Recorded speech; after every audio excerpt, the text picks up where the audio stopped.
Oke, hari ini saya nyambung yang minggu lalu. Jadi begini, minggu lalu saya bicara masalah bangunan. Bicara masalah ada 5 aspek hidup kita yang harus dibangun. Nah, minggu lalu saya bicara dasar awal pertama itu bangunan yang pertama yang harus kita bangun adalah Tuhan. Tuhan yang seharusnya yang jadi utamakan atau yang kita fokuskan untuk kita bangun. Kita baca dulu 1 Korintus 3 ayat 10. 1 Korintus 3 ayat 10 sampai 15. Sesuai dengan kasih karunia Allah yang dianugerahkan kepadaku. Aku sebagai seorang ahli bangunan yang cakap telah meletakkan dasar. Dan orang lain membangun terus di atasnya. Tetapi tiap-tiap orang harus memperhatikan bagaimana ia harus membangun di atasnya. Karena tidak ada seorang pun yang dapat meletakkan dasar lain daripada dasar yang telah diletakkannya, yaitu Yesus Kristus. Entahkah orang membangun di atas dasar ini dengan emas, perak, batu permata, kayu, rumput kering, atau jerami. Sekali kelak pekerjaan masing-masing orang akan nampak. Karena hari Tuhan akan menyatakannya, sebab ia akan nampak dengan api, dan bagaimana pekerjaan masing-masing orang akan diuji oleh api itu. Jika pekerjaan yang dibangun seseorang tahan uji, ia mendapat upah. Jika pekerjaan yang terbakar, ia akan menderita kerugian.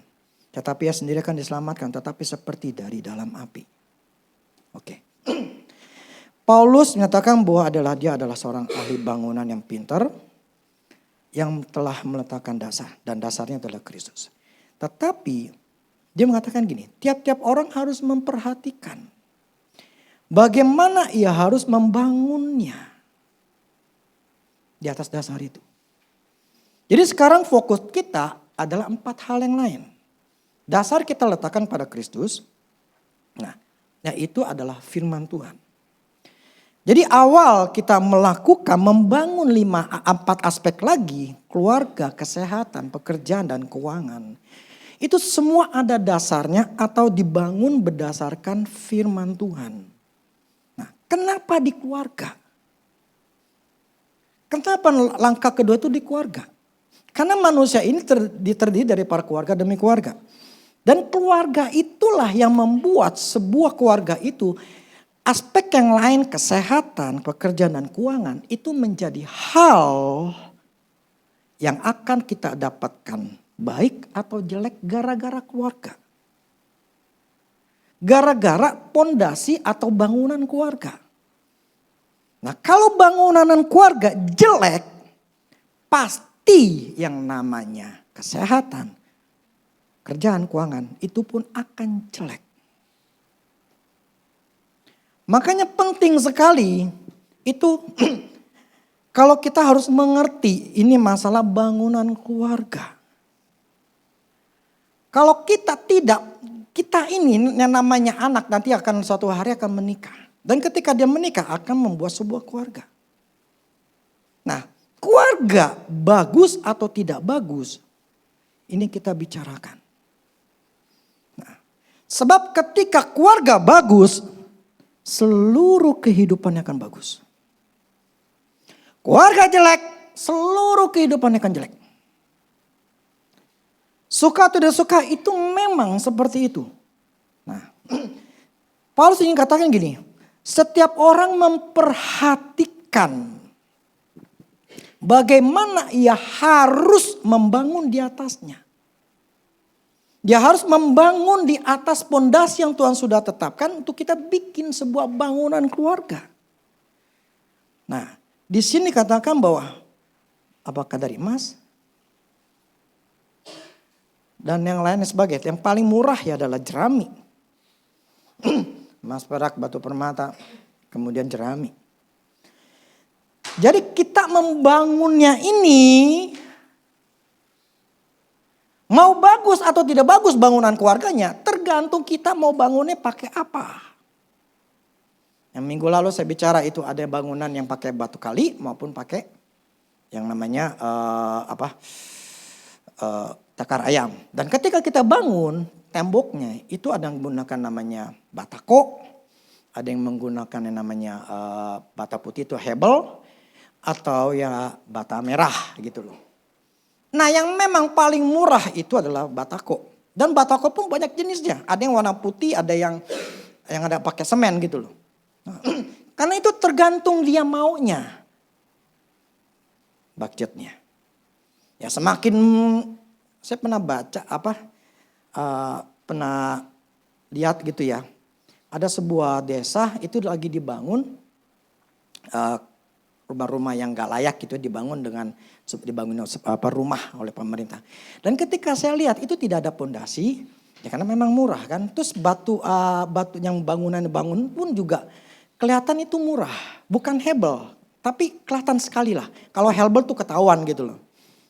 Nah, karena kan memang budgetnya yang mau tidak mau harus ditekan supaya yang penting rumah jadi gitu loh. Ya memang situ ya mungkin nggak ada gempa gitu ya. Nah ketika kita pengen bangun sebuah rumah, semakin mahal, semakin bagus kekuatan rumah itu. Gitu loh. Nah, kekuatan sebuah rumah tangga tergantung kita mau bangunnya seperti apa.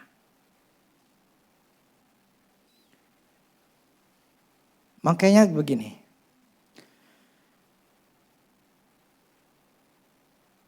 Keluarga kita akan menjadi sebuah keluarga yang harmonis, sebuah keluarga yang bahagia. Itu tergantung kita memulainya, membangunnya seperti apa. Kita mau senang nih, tergantung kita bangunnya seperti apa. Kita mau susah, karena kita yang memang buat. Sebuah rumah, sebuah keluarga, itu harus dimulai dengan suami istri, laki dan perempuan.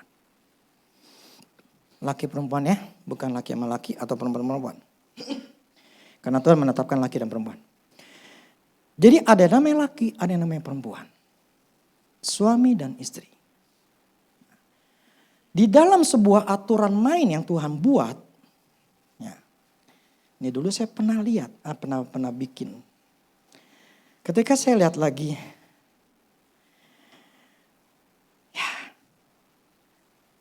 ada aturan di dalam rumah tangga Kristen.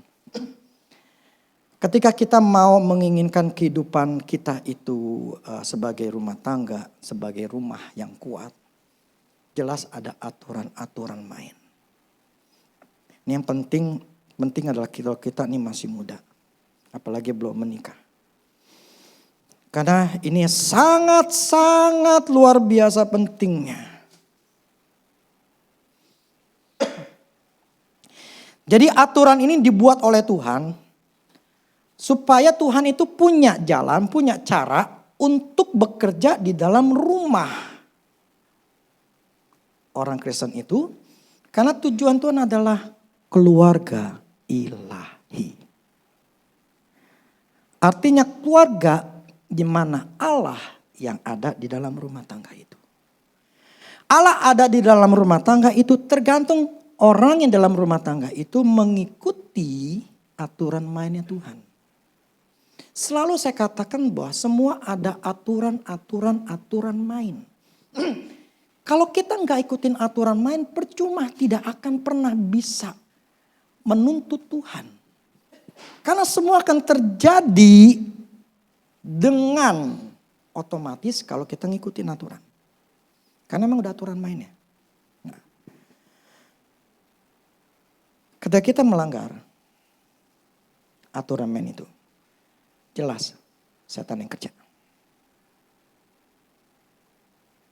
Setan akan bekerja ketika aturan main itu tidak dilakukan.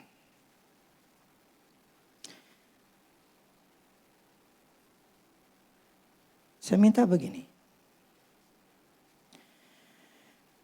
Memang firman Tuhan itu tidak ada yang bisa memaksa. Tapi cobalah untuk menyadari diri sendiri. Cobalah untuk mengakui.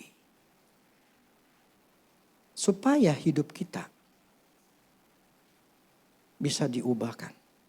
Karena hari ini saya bicara masalah bangunan keluarga. Sebelum saya bicara bangunan yang lain. Bangunan keluarga dulu.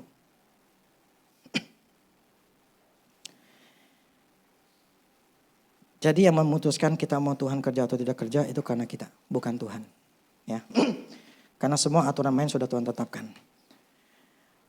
Firman Allah begini. Di Kolose 3. Coba ya. Oh langsung aja di Efesus saja. Efesus 5.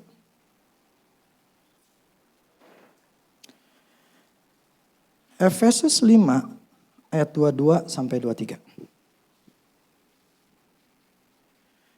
Di sini firman katakan begini. Hai istri, tunduklah kepada suamimu. Seperti kepada Tuhan. Karena suami adalah kepala istri. Sama seperti Kristus adalah kepala jemaat. Dialah yang menyelamatkan tubuh. Karena itu sebagaimana jemaat tunduk kepada Kristus, demikianlah jugalah istri kepada suaminya dalam segala sesuatu. Hai suami, kasihilah istrimu sebagaimana Kristus telah mengasihi jemaat dan telah menyerahkan dirinya baginya untuk menguduskannya. Sesudah ia menyucikannya dengan memandikan dengan air dan firman, supaya dengan demikian ia menempatkan jemaat di hadapan dirinya dengan cemerlang, tanpa cacat atau kerut atau yang serupa itu. Tetapi supaya jemaat kudus dan tidak bercelah. Demikianlah juga suami harus mengasihi istrinya.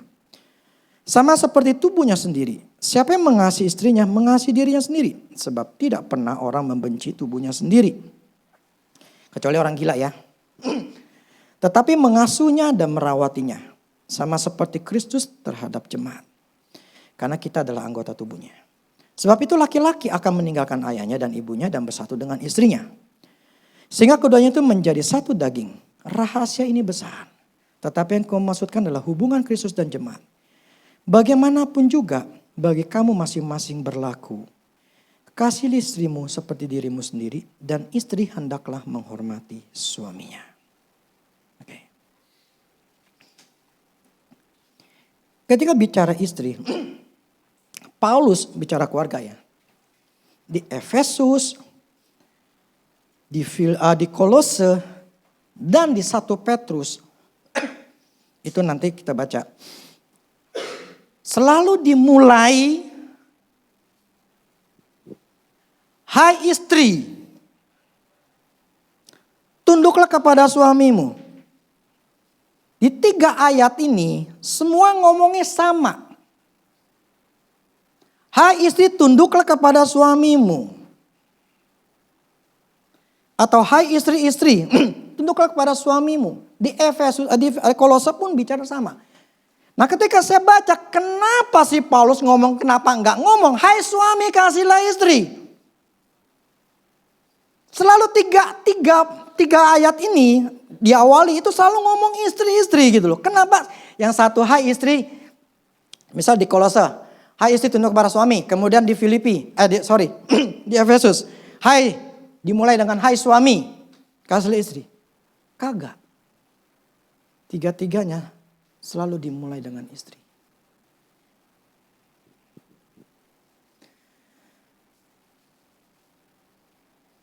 Kenapa seperti itu? Kalau saya bilang menilai begini.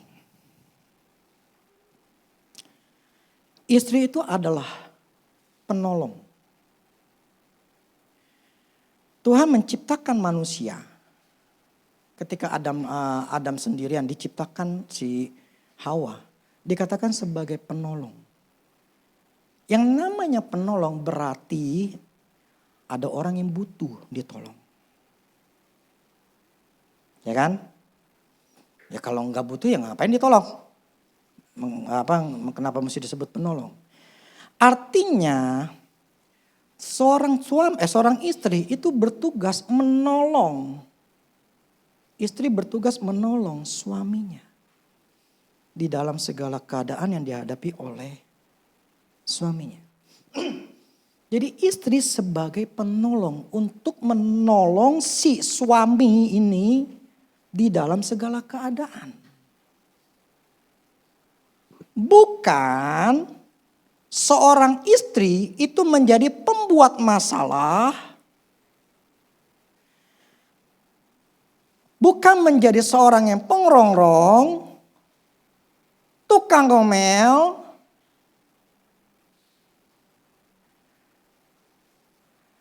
atau menjadi seorang wanita, perempuan yang hanya bisanya menjadi seperti macan.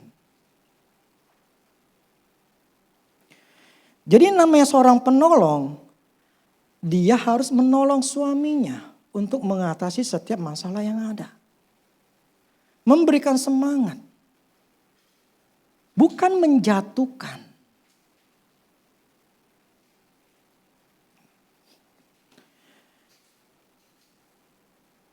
Jadi si Paulus mengatakan begini.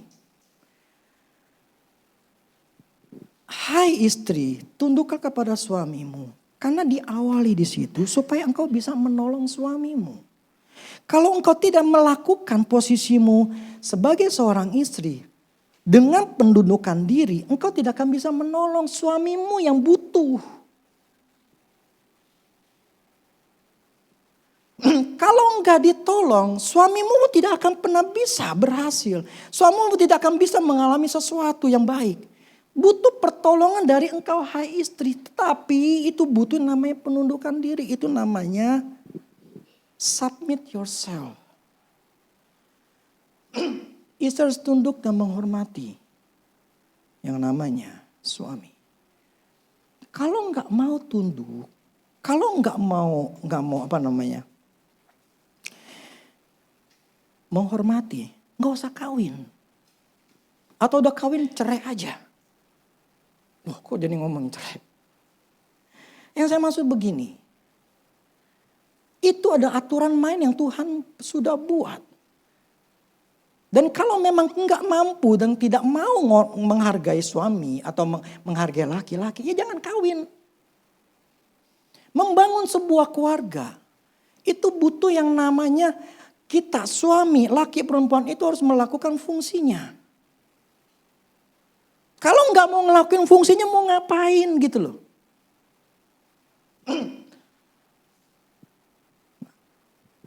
Kenapa harus tunduk dan kenapa harus hormati? Allah menciptakan pertama kali itu Adam. Dia tidak pertama kali menciptakan Hawa. Dan Hawa diciptakan dari tulang rusuk daripada si Adam. Jadi asalnya Hawa itu berasal daripada si Adam. Jadi Adam yang pertama. Jadi Adam itulah sebagai kepala. Karena dia yang pertama, dia kepala, dialah yang harus menjadi orang yang dihargai, yang dihormati oleh penolongnya. Karena diambilnya dari dia. Kecuali Tuhan balikin sebelum awalnya. Dia ciptakan Hawa dulu. Mau gak mau kita akan tunduk kepada istri. Tapi ini problemnya Allah membuat Adam terlebih dahulu. Nah, Paulus katakan tunduklah kepada suamimu. Karena suami adalah kepala. Jadi kepala.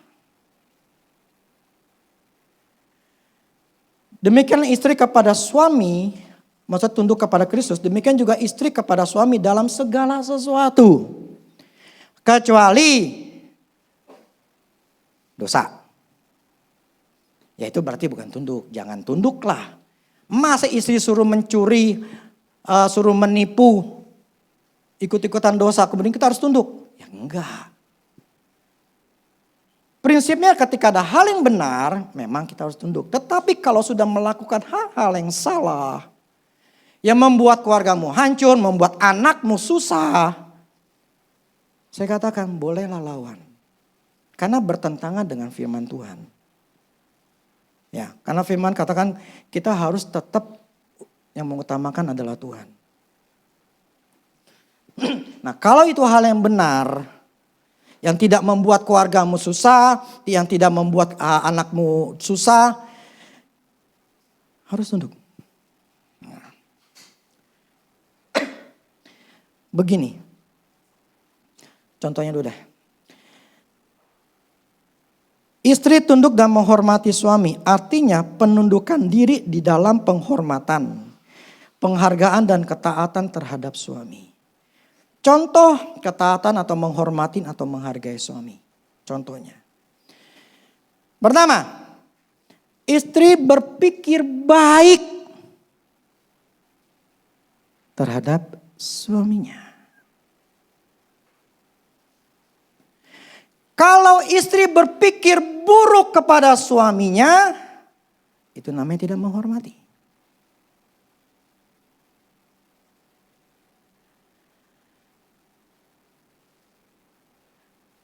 Kalau istri itu ngomongin suami gue begini, laki gue begini, beginilah sifatnya, beginilah karakternya, ini begini.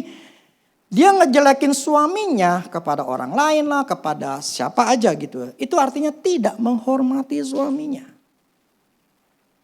Karena dia mempunyai pikiran jelek terhadap suaminya. Suaminya malas, suaminya begini, bla bla pelit lah segala macam. Itu namanya tidak menghormati suaminya. Jadi contoh daripada kita menghargai seorang suami adalah berpikir yang baik. Kedua, berbicara baik-baik dan menghargai suami. Kalau istri ngomong kepada suami, ngomongnya galak, ngomongnya kasar, ngomongnya ketus, ngomongnya marah-marah, ngomel. Itu menunjukkan bahwa dia tidak menghormati atau menghargai suami.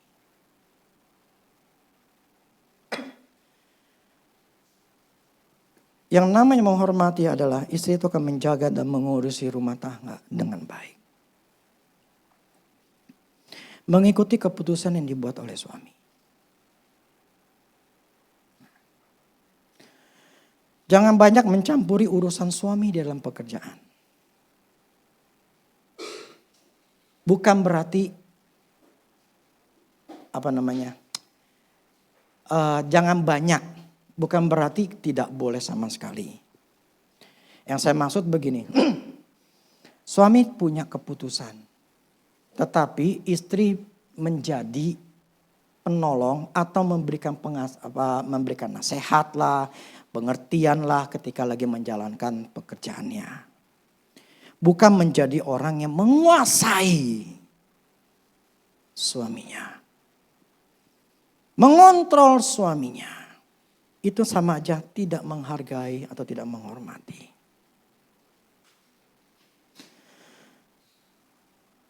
Keenam, menikmati bersama-sama dalam kesusahan maupun kesenangan yang sedang dialami. Bukan menuntut, bukan ngomel, bukan marah-marah, bahkan meninggalkan.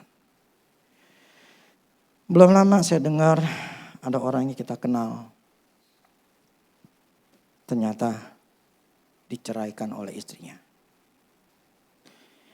Dengan alasan itu suaminya tidak punya ada penyakit, akhirnya dia nggak bisa kerja. Pertama ya gajinya diturunin, kemudian sampai ya kerja sakit berkali-kali, akhirnya nggak ada penghasilan, akhirnya berhenti. Nah karena nggak ada penghasilan, cerailah. Nah itu karena ya seorang istri itu gini loh. Dulu seperti saya katakan 75% di dunia ini yang ngebuang duit, yang pakai duit itu adalah perempuan. Wanita otaknya duit. Itu di mana-mana memang seperti itu. Kebutuhan yang paling besar itu ada di wanita. Laki-laki cuma 25%-an, ini hasil survei ya. Wanita itu sangat membutuhkan uang dibandingkan laki-laki. Karena memang karakternya seperti itu. Itu enggak salah. Jadi ketika ada masalah keuangan, kalau seorang wanita itu akan selalu Ini apa yang memang terpaut dengan uang ya. Itu karena hati dasarnya uang. Itu akan ngomel, marah, kecewa. Jadi dia akan otaknya karena memang dari sononya karakter seorang perempuan tuh memang seperti itu. Kalau belum diubahkan. Ketika nggak ada uang, dia akan lebih stres dibandingin laki-laki. Karena dia bilang, mana duit, gue butuh ini. Nah, kita seharusnya namanya menghormati suami adalah menikmati sama-sama waktu susah maupun senang. Jadi ketika saya dengar dia cerai karena ekonomi, saya syok juga. Berarti cuma hanya masalah ekonomi, bukan masalah yang lain. Nah, terus penundukan diri ini adalah kepada suami, bukan kepada mertua, bukan kepada orang tua, bahkan kepada anak.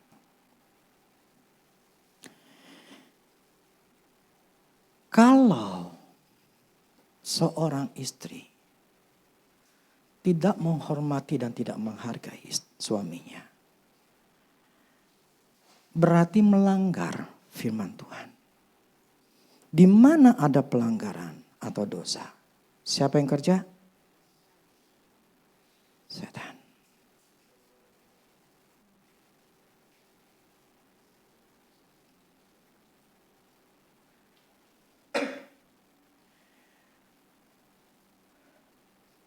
Problemnya banyak orang Kristen tuh gak sadar. Banyak orang Kristen yang memang gua seperti ini. Yang namanya wanita itu, memang wanita itu adalah seperti Tuhan. Mereka selalu menganggap dirinya benar. Tidak pernah salah. Dulu saya nggak begitu mengerti. Tetapi memang ternyata itu memang karakter perempuan adalah seperti itu. Tetapi ketika berhubungan dengan menghormati suami, kalau dia melanggar penghormatan ini, setan pasti kerja. Nah, banyak orang Kristen itu nggak sadar bahwa penyebab hidupnya di dalam keluarganya itu tidak bahagia, tidak senang. Karena dia tidak membangun sebuah rumah keluarganya itu dengan benar.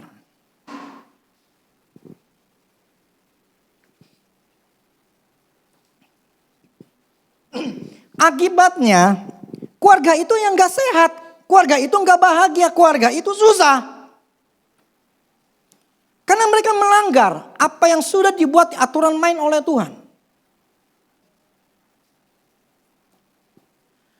Nah, seringkali kita gak sadar bahwa itu memang nasib gue kayak begini. Memang gue memang susah kayak gini, emang gue begini gitu loh.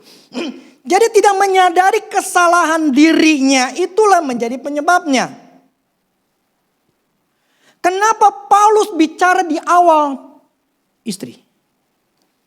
Karena yang membuat suami berhasil atau tidak berhasil, membuat keluarga ini sehat, dimulai dari istri. Memang ada posisi suami, nanti akan kita bicarakan. Tetapi posisi istri ini didahului dulu sama si Paulus. Karena yang peranan penting sebuah keluarga, membuat laki-laki itu bisa mampu, tidak mampu, itu karena perempuan. Saya ingat mama saya pernah orang-orang gini loh, mama saya dulu toko, kelontong. Ketika menikah sama papa saya, diwariskan dengan utang. Kebangkrutan dari akung saya. Jadi mau gak mau mama saya yang nanggung, ya orang tua saya nanggung utang itu. Nah akhirnya awalnya memang dari kakung ke papa saya. Itu dagangannya. Kemudian menikah, ya sudah mama saya ikut masuk. Nah dengan berjalannya waktu, orang-orang itu, mama saya waktu itu bisa pertama tinggal di gang. Punya satu rumah itu sewa, bisa dibeli. Nah waktu itu saya masih kecil, satu rumah dengan tembakau itu ya nggak bagus gitu loh. Karena kotor gitu kan ya. Terigu, sagu segala macam itu kotor. Akhirnya mama saya bisa beli rumah satu lagi. Dulu di awal di Gang 9, ini di Tanah Abang ya Gang 9. Kemudian beli di rumah yang nomor 8, di Gang 8. Ketika di Gang 8 beli akhirnya, wah ini dalam gang nih. Akhirnya mama saya ada di depan rumah, ada di depan jalan raya itu. Akhirnya dia beli. Dibongkar karena waktu dibikin proyek akhirnya belilah di tempat lain yang lebih besar. Orang-orang mengatakan begini. Yang bikin nama toko mama saya itu toko Avi. Avi itu nama papa saya. Jadi toko Avi di Tanah Abang itu terkenal. Karena sebagai agen yang lumayan, nggak besar banget, lumayan besar. Jadi banyak orang tuh beli sama di toko mama saya. Orang-orang bilang gini, yang membuat toko ini besar, yang membuat toko ini berhasil. Ci, lu yang bikin. Bukan kok Avi. Dia mah gak bisa apa-apa. Dia mah cuma ngomel doang. Yang membuat papa saya berhasil, itu karena mama saya. Kalau kalian pernah dengar, selalu bisa dengar. Keberhasilan seorang laki-laki. Karena apa? Karena ada istri di sampingnya. Itu aturan main dari Tuhan. Makanya perempuan itu disebut sebagai penolong. Karena memang laki-laki itu gak bisa tanpa wanita, tanpa istri yang bisa nolong dia. Nah problemnya wanita ini sebagai penolong atau perongrong?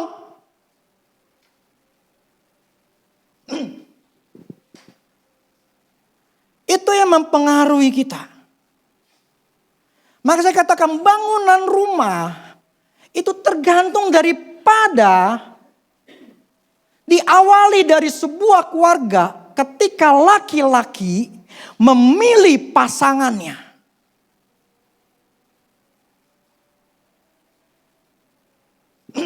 Kalau dia salah memilih pasangannya, wanitanya, apakah mungkin salah? Bisa salah. Loh tapi kan Tuhan mempersatukan. Yang nyatuin siapa? Kalau itu bukan jodohmu, tapi karena kau mau sendiri. Yang paling nomor satu adalah itu adalah memang dipersatukan oleh Tuhan. Adalah persetujuan dari orang tua. Orang tua gak setuju. Itu menunjukkan jangan kawin.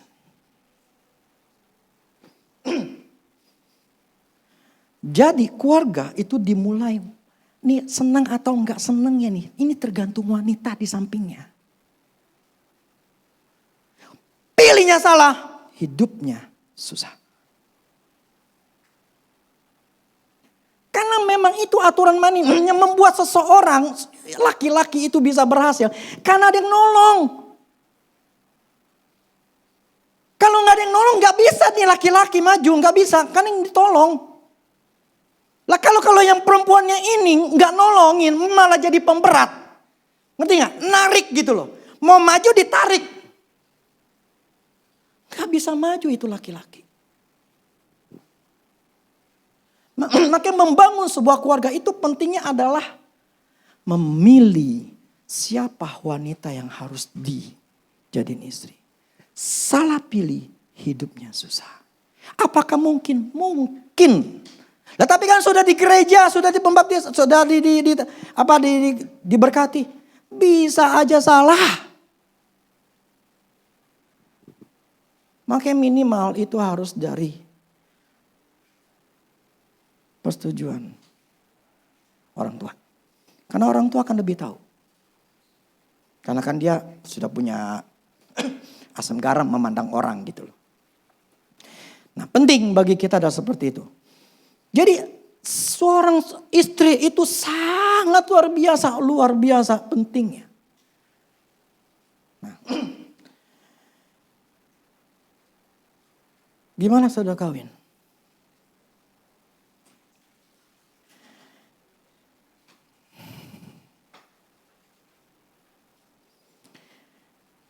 Cuman 2 hal.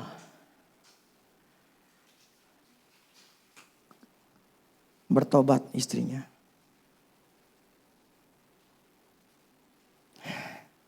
Terpaksa yang ngomong.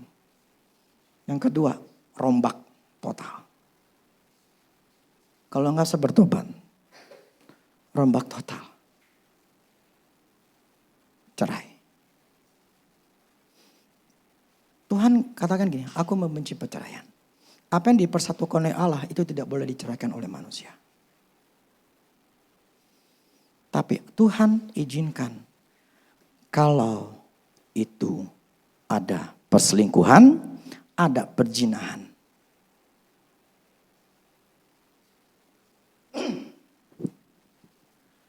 Selain itu nggak boleh.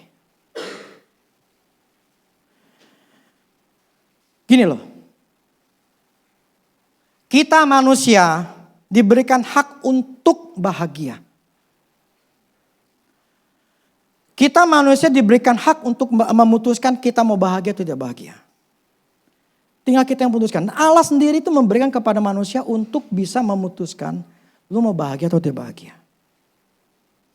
Jadi saya ingin katakan begini.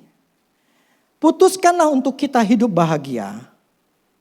Ketika kita mau memilih hidup bahagia dengan seorang istri yang ngerti posisinya. Kalau nggak ngerti. Kalau saya memandang, saya ngeliat keluarganya dulu. Ini kemarin kayak pacarnya si Manuel. Yang saya lihat begini. Bapak emaknya. Siapa yang dominan?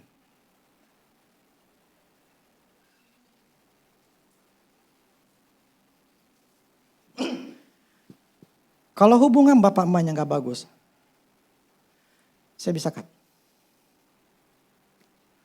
Karena itu sangat pengaruh. Bagaimana kehidupan bapak orang tuanya, ikut Tuhan turun ke anaknya. Contoh gini, ini dia cerita. Pacarnya, ya, apa namanya, kamar kosnya berantakan. Jadi kamar kosnya berantakan. Kenapa? Karena orang tuanya di rumahnya berantakan. Maksudnya rumahnya. Banyak barang segala macam. Berantakan. Nah sedangkan Manuel. Keluarganya atau kita orang tuanya. Itu rapi. Kalian bisa ke rumah saya ataupun yang di sini. Itu rapi. Enggak kelihatan berantakan. Nah disitulah kita menilai. Ini orang kok kenapa begini. Karena orang tuanya. Nah akhirnya dia ngomelin. Lu mesti rapiin. Nah akhirnya rapi. Yang saya maksud gini. Orang tua seperti apa. Demikian anaknya. Saya kasih contoh untuk diri saya sendiri.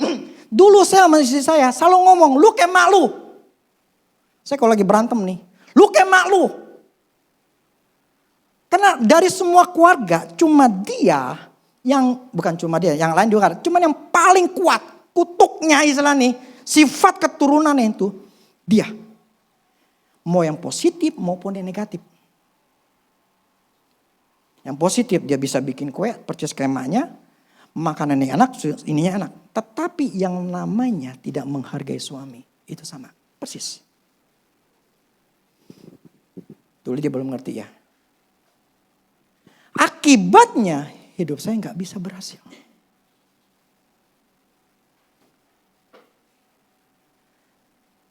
Bagi dia begini. Kalian nggak tahu, saya nggak tahu atau gimana.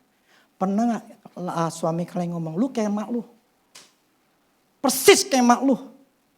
Ngomelnya begitu. Terus kedua, perhatikan. Bapaknya berhasil gak?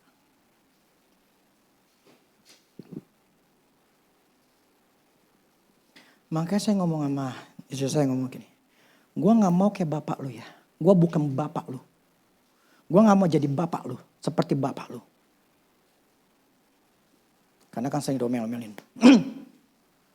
Saya lawan. Saya lawan. Kenapa? Karena saya tahu saya nih dari keluarga. Papa saya itu yang dominan sebagai kepala rumah tangga. Mama saya tunduk ke papa saya. Kan saya bisa ngeliat semuanya. Tapi yang membuat keberhasilan papa saya itu karena mama saya. Jadi enggak ada mama saya itu yang menguasai papa saya. Enggak ada. Jadi saya tuh saya dari keluarga di mana papa saya yang dominan, dia dari keluarga mama yang dominan. Nah akhirnya terjadilah dosa. Di mana dosa? Setan yang kerja. Lihat aja bapak lu gitu loh. Lihatlah bapak kita masing-masing berhasil gak? Kita akan mencontoh kehidupan orang tua kita. Kita ambil kemudian kita tidak melihat bahwa itu salah. Tapi kita menganggap itu sesuatu yang normal. Yang namanya perempuan itu ngomelin suami itu normal. Itu namanya tidak menghormati. Firman katakan kau harus hormati. Ketika pelanggaran ini setan kerja.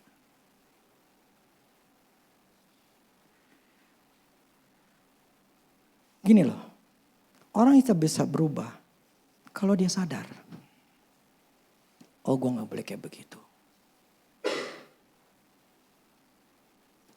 Saya waktu ngelihat orang tua saya, bagaimana keluarga saya.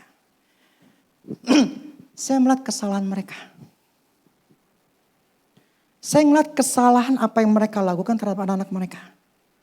Saya ambil keputusan, gua gak mau ngikutin bapak gua, emak gua. Gue gak mau ngikutin cara mereka mendidik. Gue gak mau ngalamin. Gue gak mau susah seperti bapak emak gue waktu dulu. Papa mama saya akhirnya ujung-ujungnya pas mau mati. Semua yang namanya rumah kejual semua habis. Total habis semuanya.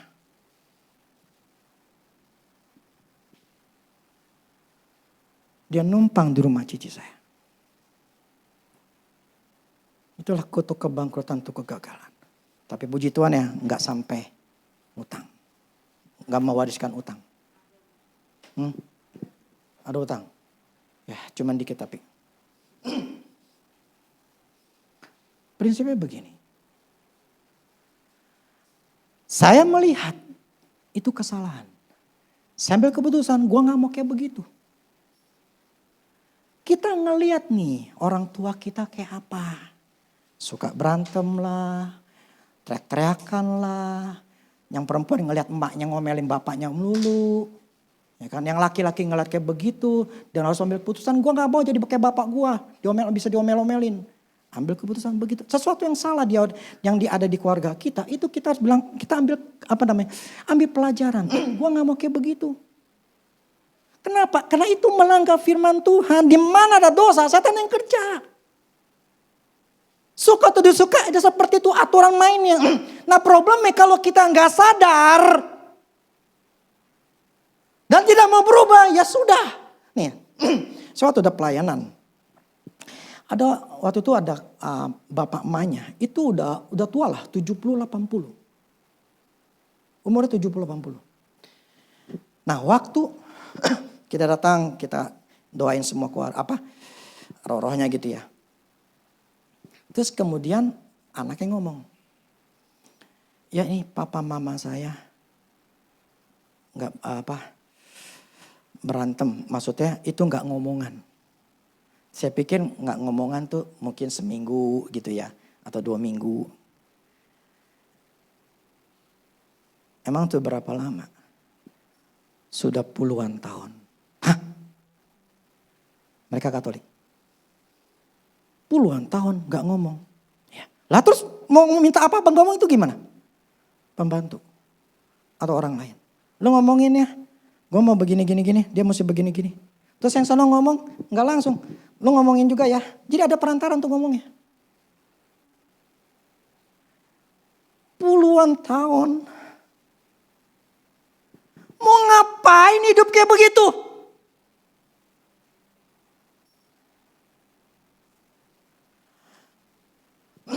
Gini loh, membangun sebuah keluarga, 5 aspek hidup ini. Makanya yang keduanya, setelah Tuhan, kita harus ngebangun sebuah keluarga yang membuat kita bahagia. Kalau ini salah, kita ngambil istri salah. Dan kita tidak membuat istri ini bertobat. Tahun 2006. Tuhan ngomong sama saya, istrimu tuh kecewa sama kamu. Saya ngomong sama dia. Karena itu saya buat kesalahan sama dia. Ketika saya ngomong dia langsung nangis. Nah, puji Tuhan ya, dia mau ngampunin saya. Kalau dia gak mau ngampunin saya, sampai sekarang saya akan susah. Susah. Karena dia bukan jadi penolong saya. Pemberatnya saya. Penyusahnya saya. Istri itu adalah saluran. Selang. Kalau selangnya kotor, itu berkat nggak bisa ngalir. Problemnya yang butuh duit itu adalah perempuan yang paling besar. Jadi kalau ada apa-apa mereka tuh jadi, makanya tadi saya bilang sampai cerai gara-gara ekonomi. Karena memang itu, wanita itu butuh uang. Jadi kalau selama selangnya daripada yang istrinya ini perempuan ini mandek, banyak batu, pemberontak lah, ngelawan lah. Ini gak bakal bisa berkat itu masuk. Gak bakal. Ini aturan main yang Tuhan bicarakan. Maka saya selalu ngomong kepada anak saya, hati-hati cari yang namanya pasangan. Karena itu akan membuat engkau susah atau tidak gara-gara itu. Istri jelek, hidupmu jelek. Makanya kenapa Paulus ngomongnya di awal selalu, hai istri, tunduklah kepada suamimu. Gini loh, laki-laki. Gini, kelemahannya wanita itu uang. Kelemahan laki-laki itu seks. Wanita itu butuh uang. Laki-laki butuh seks. Kalau dua-duanya tidak bisa mencukupi, pasti akan bermasalah. Dan kalau mereka tidak sadar kebutuhan ini, yang namanya laki-laki membutuhkan perempuan. Yang namanya perempuan butuh laki-laki. Nah problemnya yang membuat masing-masing dua ini dapat itu di masing-masing ada. Wanita butuh uang, dasarnya bikin uang itu ngalir ya gara-gara wanitanya. Yang bisa ngeluarin duit itu ya di wanita. Yang bisa ngalirin duit itu melalui wanita.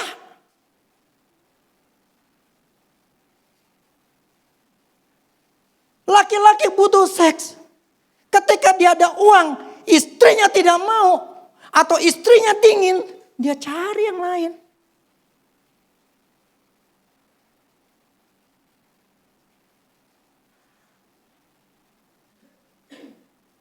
Kalau kita nggak sadar, bahwa kita nih suami istri itu tuh punya poinnya. Ya, punya poinnya, yang gue punya adalah ini. Yang gue punya perempuan, yang gue punya ini gue adalah sumber duit. Sumber berkat suami gue tuh gara-gara gue. Berarti gue mesti bersih. Tunduk kepada suami, hormati pada suami. Kalau gue kotor, berkat gak masuk ke suami gue.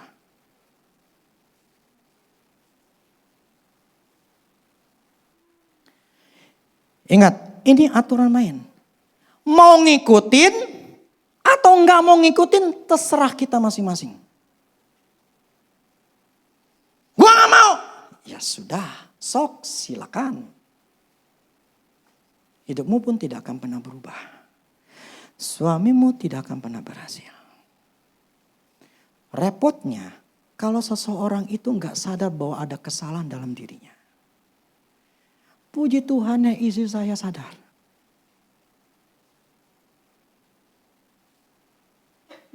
Memang saya melakukan kesalahan, tapi dia sadar, akhirnya ampuni saya. Itu pun prosesnya lama. Pembaharuan pikirannya untuk dia menyadari gue sebagai seorang istri seperti apa. Dulu nih saya sama dia nih. Saya takut ngomong sama dia. Lawang macan. Kenapa? Kalau ngomong gue takutnya dia marah. Dia salah. Gue salah ngomong aja dia ngomel. Enggak nyaman. Hubungannya enggak nyaman. Kenapa? Karena dia mudah marah. Jadi kalau ngomong sama dia mesti hati-hati. Ntar marah gak ya? Ntar marah gak ya? Tapi ketika dia berubah, hidup saya berubah. Dan paling banyak perubahan itu ketika ada di rumah baru. Dia menjadi orang sebagai temannya saya. Saya kemarin ketika saya cerita, belum lama saya cerita saya melakukan kesalahan. Dia gak marah sama saya. Ya udahlah, dia bilang. Jangan lakuin lagi. Lo harus semangat. Tadi pagi, makanya tadi saya katakan begini. Istri itu sebagai penolong. Kita ini manusia bisa melakukan kesalahan. Saya tahu saya dalam keadaan tidak enak. Dan saya merasa nyaman ketika ngomong sama istri saya.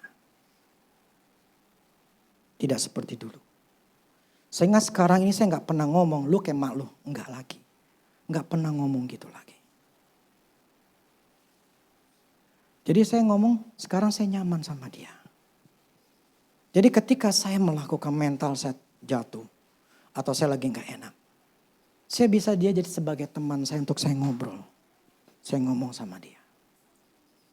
Kalau kita gak bisa sampai posisi seperti itu. Berarti kalian sebagai istri. Bukan sebagai penolong. Bahkan saya minta dia doain saya. Terus dia nanya, tumbangin tangan gak? Memang harus izin saya. Tumbangin tangan. Saya butuh didoain. Karena apa? Dia penolong saya.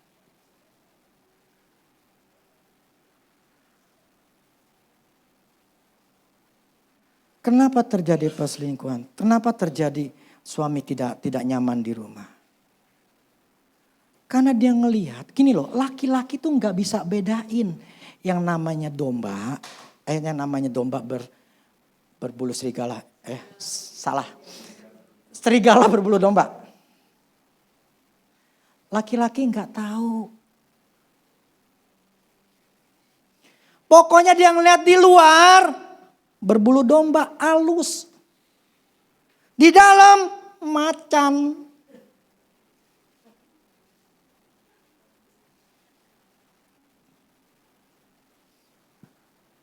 Nyamanan di mana? Pasti di luar. Kalau di luar nggak gerah enak, di dalam panas. Yang mana nyaman? Udahlah kita pakai logika, pakai otak. Jadi keluarga itu membangun sebuah keluarga yang bagus, yang kuat. Itu fungsinya gara-gara kita ngerti. Yuk ayat satunya lagi. 1 Petrus 3 ayat 1 sampai 7. 1 Petrus 3. Demikian juga kamu, hai istri-istri, tunduklah kepada suamimu. Supaya jika ada di antara mereka yang tidak taat kepada firman, mereka juga tanpa ngomel-ngomel dimenangkan oleh apa? Kelakuan istri atau suami. Jika mereka melihat bagaimana murni dan salehnya hidup istri mereka itu, perhiasanmu janganlah secara lahiriah, yaitu dengan mengepang-ngepang rambut, memakai perhiasan emas atau dengan mengenakan pakaian indah-indah, tetapi perhiasanmu ialah manusia batinnya yang tersembunyi dengan perhiasan yang tidak binasa yang berasal dari roh yang kasar, ngomel, ketus, apa? Lemah lembut dan tentram. Artinya apa? Ngomongnya itu enak. Yang sangat berharga di mata Allah. Sebab demikianlah caranya perempuan-perempuan kudus dahulu berdandan.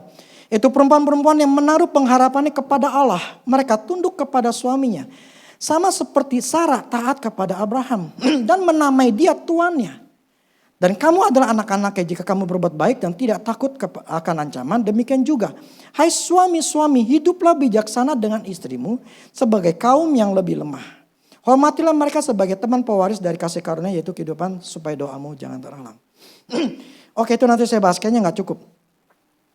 Jadi gini, di sini firman Allah katakan, sekali lagi Paulus katakan, hai istri tunduk kepada suamimu. Tidak dimulai dengan hai suami. Ya. Kalau mereka tidak taat, kalau mereka itu salah, tanpa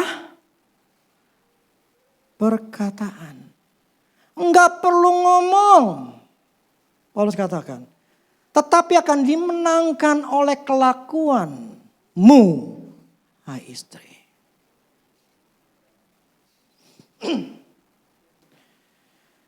Terus kita katakan roh yang lemah lembut. Paulus aja nih sebagai laki-laki, dia nggak menikah ya. Paulus itu tidak menikah. Dia itu ngelihat yang namanya perempuan, laki, yang namanya suami atau namanya istri, yang namanya perempuan tuh kayak apa dia tahu. Maka dia tahu nih yang namanya istri tuh kayak apa, dia tahu. Dan masalah yang namanya keluarga itu dia tahu. Pandangan nih dari Paulus, yang namanya perempuan, ya, yang namanya wanita itu lemah lembut, bukannya macan. Makanya di luar itu yang domba itu gampang menarik laki-laki. Kenapa? Karena lemah lembut. Laki-laki nggak tahu tuh yang namanya serigala berbulu domba. Pokok yang dia lihat, dia baik. Walaupun ada maunya nggak peduli. Mata laki-laki nggak bisa ngelihat itu. Yang dia cuma lihat di rumah macan. Ngomel melulu, nyerocos melulu, ketus melulu.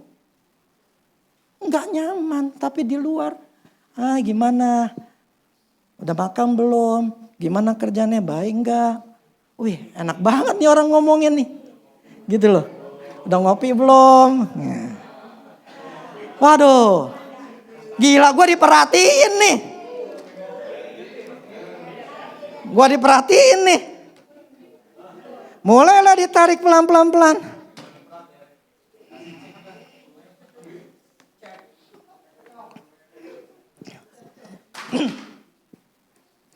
Itulah ngebangun sebuah rumah keluarga. Seperti saya katakan minggu lalu. Ada namanya badai kehidupan. Memang akan ada badai. Akan ada orang-orang laki-laki atau perempuan itu yang mencobai itu suami kita.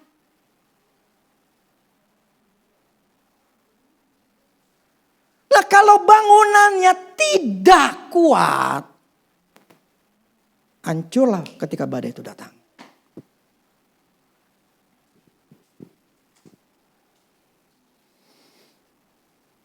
Jadi yang namanya badai akan selalu ada dalam hidup kita. Akan selalu ada. Tinggal kita bangunnya kuat enggak? Enggak kuat, hubungan suami istri kalah, enggak bagus, hancur. Keluargamu tidak akan bahagia. Tidak akan bahagia. Karena melanggar aturan mainnya Tuhan. Yang ngomongnya firman Tuhan, bukannya saya. Makanya kemarin saya coba lihat dulu. Ya, orang tua dari pacar Manuel. Sheila seperti apa? Kalau dominan, waduh. Bahaya. Walaupun orang tuanya bermasalah dalam keuangan. Bukan karena suami istrinya. Tapi memang ada kutuk kegagalan. Ada hal yang harus diberesin. Kemarin saya dan sudah beresin. Tapi prinsipnya masih ada yang benar sebagai kepala rumah tangga. Sebab kalau ini udah salah. Di mana istrinya dominan. Aduh. Saya akan cut. Kalau saya melihat bahwa hubungan orang tuanya itu gak bagus. Itu anak saya akan berbahaya. Bisa jadi susah.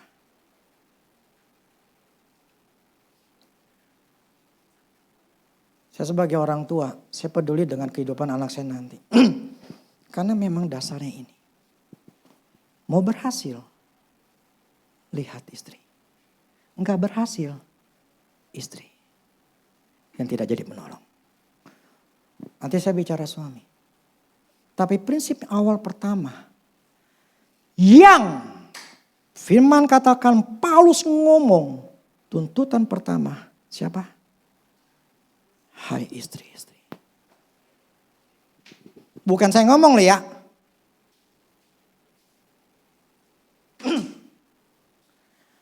Jadi seorang istri akan membuat keluarganya bahagia. Akan membuat suaminya bahagia. Akan membuat anak-anaknya bahagia. Poinnya adalah di wanita. Hebat gak tuh? Yang namanya perempuan. Tanggung jawab itu sangat besar. Tapi memang nanti ketika bicara suami itu beda lagi. Tetapi saya gak cukup waktunya. Kalau saya bicara suami beda lagi dah banyak waktunya. Jadi bukan saya karena saya laki-laki saya mengutamakan bicara istri. Saya ngomong ini karena memang poinnya adalah di sini. Semua 3 ayat didasari dimulai dari hai istri-istri. Jadi selalu dimulai dari seorang wanita.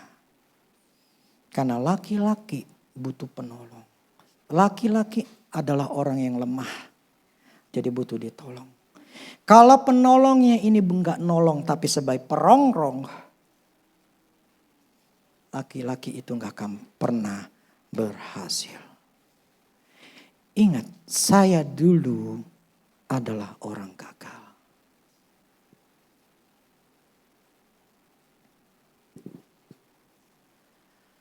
Tapi yang membuat saya bisa bangkit karena istri saya. Jadi saya butuh istri saya sebagai penolong saya. Sehingga sekarang saya enggak dengar dia ngomel-ngomel sama saya atau ketus sama saya. Dulu ketus persis kayak emaknya. Tapi sekarang berubah. Karena dia mau berubah. Kenapa bisa begitu? Ya karena itu sifat keturunan. Susah diomongin. Nah, kalau sifat keturunan, kalau dia kalau nggak pernah nyadarin, mana bisa. Jadi hari ini kita harus menyadari, ini bagi yang mau mendengarkan dan ngelakuin. Makanya Tuhan kadang ngomong, berbahagialah yang melakukannya. Nah, kalau nggak mau ngelakuin, ya sudah. Itu hakmu untuk tidak mau ngelakuin. Kalau masih sebagai seorang istri masih menuntut, ya sudah. Itu hakmu pengen seperti itu. Tuhan tidak pernah memaksa untuk orang melakukan firman-Nya. Tapi saya ingin bicara adalah, hari ini saya lagi kayak orang berseri lah ngomongnya. Karena saya bicara masalah bangunan. Yang kemarin saya awali, bangunan itu namanya ada badai kehidupan. Itu selalu ada. Jadi bagaimana kita membangun sebuah rumah tangga supaya tidak kena badai. Kita yang harus bangunnya kuat. Namanya banjir, yang namanya hujan, yang namanya angin. Selalu ada selama kita hidup. Cobaan-cobaan dari setan akan selalu ada di dalam hidup ini. Pasti ada. Kalau kita enggak tahu dan enggak menyadari, inilah cara bangun keluarga yang kuat. Ada serangan, bang! Pasti berimbas dan kita akan kena. Makanya penting sekali. Makanya selalu berkali-kali saya ngomong ke anak-anak saya. Saya memberikan contoh-contoh yang ada. Karena saya suka ngomongnya fakta. Kenapa saya ngomong fakta? Karena Tuhan pernah ngomong saya fakta. Ketika bicara kutuk kegagalan. Tuhan ngomong fakta ke saya. Faktanya Rudy. Bla bla bla bla. Saya gak usah ngomong karena itu udah fakta. Yang membuat kita sadar kalau kita tahu faktanya. Memang gua begini. Tapi kalau kita nggak menyadari, kita punya kekecewaan, punya kemarahan, punya alasan. Punya alasan. Kenapa gua kayak begini sama laki gua? Gua punya alasan. Ya sudah. Kita mau punya alasan seperti ya sudah. Sok silakan. Tapi saya kan bicara firman. Karena firman tetap ngomong katakan tunduk. Ya tapi kan dia begitu. Ya sudah, gak mau tunduk terserah. Terserah, gak usah komplain sama saya. Gak usah marah-marah sama saya, gak usah. Karena gak ada gunanya. Saya cuma hanya bicara firman. Ini firman ngomong kayak gini gitu loh. Suruh tunduk, suruh hormati. Gak mau, ya sudah. Sudah silahkan hiduplah sesuai dengan yang kau mau. Itu aja. Cuma saya mengajari kepada istri saya, anak-anak saya. Supaya cari perempuan yang punya orang tuanya itu bagus. Makanya saya selalu lihat orang tuanya tuh kayak apa. Kalau orang tuanya kayak begini, bahaya. Bahaya. Orang bisa salah kawin gak? Bisa. Bukan jodohnya bisa. Bisa salah kawin, bisa salah jodoh, bisa. Makanya tergantung ketika orang tuanya mengizinkan, merestui atau enggak. Salah satu orang yang konseling sama saya. Dia kawin tanpa kasih tahu maknya. Maknya dari agama seberang. Enggak kawin, kawin enggak tahu, enggak ngomong-ngomong. Karena dibilang takut emaknya tahu begitu, istrinya ngomong gitu. Ntar emak gue bisa mati, dadak katanya. Tahu hasilnya? Sejak dia kawin, kerjaan dia turun terus. Sampai mau gak mau dia menumpang gaji daripada istrinya. restu orang tua sangat-sangat diperlukan. Orang tua enggak setuju, jangan pernah kawin. Dan kau akan menikah menjadi keluarga neraka.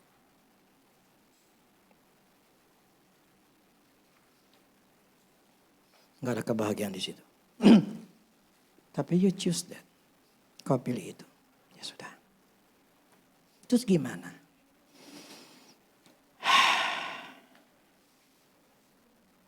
Sekali lagi 2 pilihan.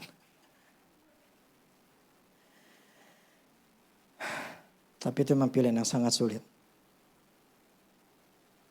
Prinsipnya begini. Memang Tuhan tidak izinkan. Memang Tuhan tidak menginginkan. Bukan Tuhan tidak mengizinkan. Tuhan membenci. Tetapi Tuhan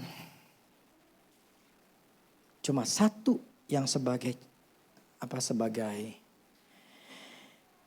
celaknya adalah perzinahan. Itu alasan utama. Kalau nggak ada perzinahan, tidak boleh. Tapi kan begitu itu keras, itu suami saya, istri saya keras. Ya sudah, nikmatin hidupmu. Ya kalau nggak mau bertobat, nggak mau berubah, ya sudah nikmatin hidupmu sampai tua. Susah, ya sudah, mau dibilang apa? Susah, ya sudah, mau dibilang apa? Tapi keputusan di kita. Bagi saya begini. Manusia itu boleh memutuskan untuk bahagia atau tidak bahagia. Itu pertama. Kedua, kita ke sorga sendiri-sendiri. Tidak ada yang namanya yang firman Tuhan ya. Yang cerai tidak boleh masuk sorga. Tidak ada firman yang begitu. Karena di surga tidak ada namanya kawin mengawinkan. Karena namanya ke surga itu adalah hubungan pribadi kita sama Tuhan, keselamatan. Yang ada adalah ada hal yang tidak enak itu yang terjadi. Tapi prinsipnya adalah cerai karena perzinahan. Dan kita manusia diberikan kebebasan untuk memilih. Walaupun pokoknya saya bicara firman aja. Tapi saya ingin katakan bahwa jangan sampai terjadi. Jangan sampai terjadi. Menikah salah. Yang perempuan, lihatlah mamamu. Yang laki-laki, lihatlah papamu. Lihatlah kehidupan orang tuamu. Apa engkau mau seperti mereka? Kalau enggak mau, ya sudah. Jangan ikutin. Jangan ikutin karakternya, sifatnya, kesalahannya. Tapi mulailah gue ambil keputusan. Sebagai perempuan, gue harus tunduk kepada suami. Gue gak mau ngomel-ngomel, gue gak mau rendahin. Karena di rumah itu suami diomel-omelin, berarti kan gak dihargain. Di luar pun gak akan pernah dihargain. Yang namanya orang gak dihargain kan dianggap gak ada atau diremehkan. Yang nama orang berhasil pasti dianggap. Artinya apa? Orang yang diremehkan di rumah, ya di luar itu pun gak akan dianggap, gak akan pernah berhasil.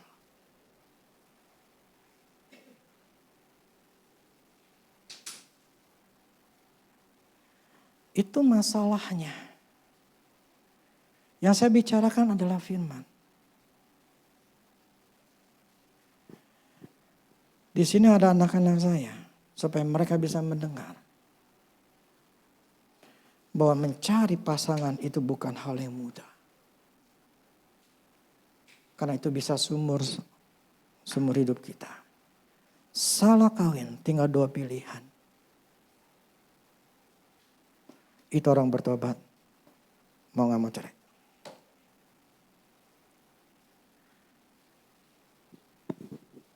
Yang tadi saya katakan itu umur 70-80 tahun. Puluhan tahun. Dan mereka orang Katolik gak bisa cerai. Untuk orang Katolik untuk cerai itu mesti sampai ke Vatikan. Mesti sampai pokoknya susah sekali. Dan mereka mikir susahnya. Tapi hidupnya mana enak. Sampai tua kayak begitu.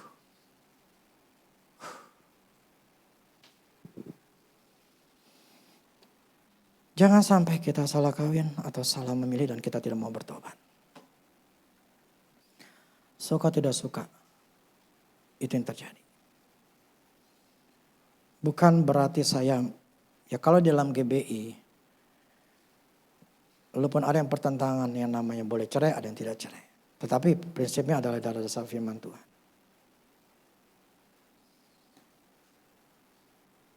Itu yang kemarin pembantu itu cerai. Saya gak ngerti cerai kenapa. Oh kan gak ngerti lah waktu itu apa. Dan banyak orang Kristen itu cerai.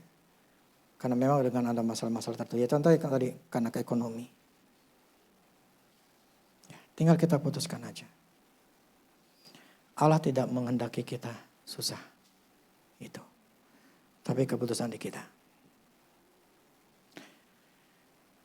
Oke, hari ini kita bicara masalah wanita. Jadi, hai istri atau wanita, sadarlah bahwa yang memainkan peranan penting sebuah keluarga bangunannya kuat atau tidak kuat, itu adalah bagian dari istri. Maka firman istri yang cakap. Jadi ada juga istri yang tidak cakap. Jadi jadilah istri yang cakap. Karena engkau yang paling butuh uang. Jadikan dirimu saluran yang bersih supaya bisa ngalirin duit yang kau butuhkan. Kalau engkau merasa butuh uang, jadikan dirimu adalah saluran yang bersih supaya uang bisa masuk. Kalau saluranmu bersih, aspek hidup yang lain itu yang saya akan bicarakan nanti. Itu akan peroleh. Sehingga kehidupanmu adalah kehidupan yang bahagia.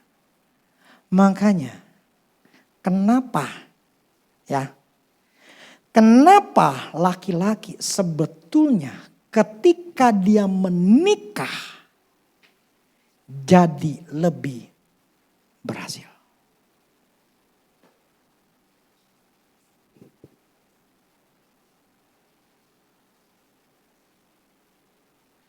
Kenapa laki-laki ketika menikah lebih berhasil dibanding saat dia bujangan? Sebetulnya karena ada istri wanita yang ngedorong, yang ngebantu.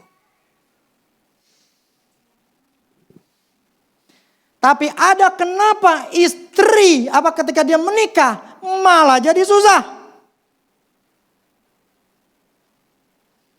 Karena istrinya tidak jadi menolong. Makanya itulah bahayanya wanita itu seperti itu.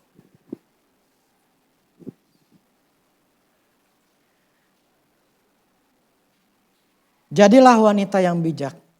Jadilah wanita yang cakap.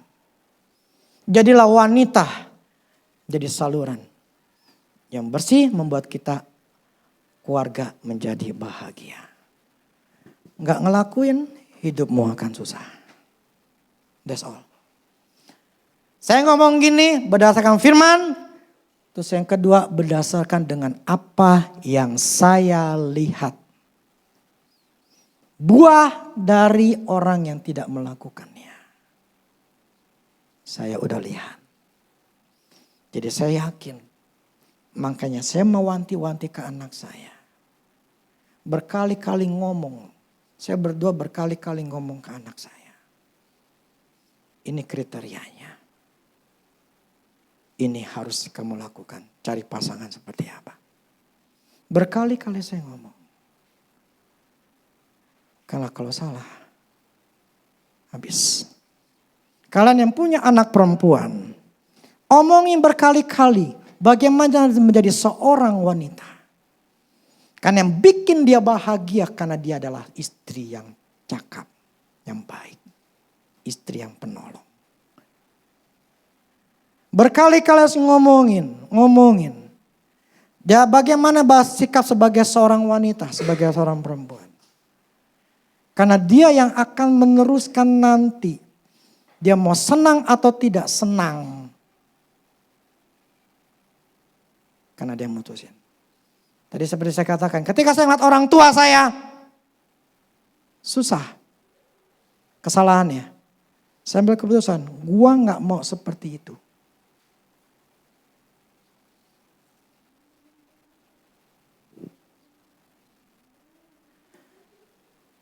Itulah resikonya kita hidup di dunia kalau mau bangun keluarga.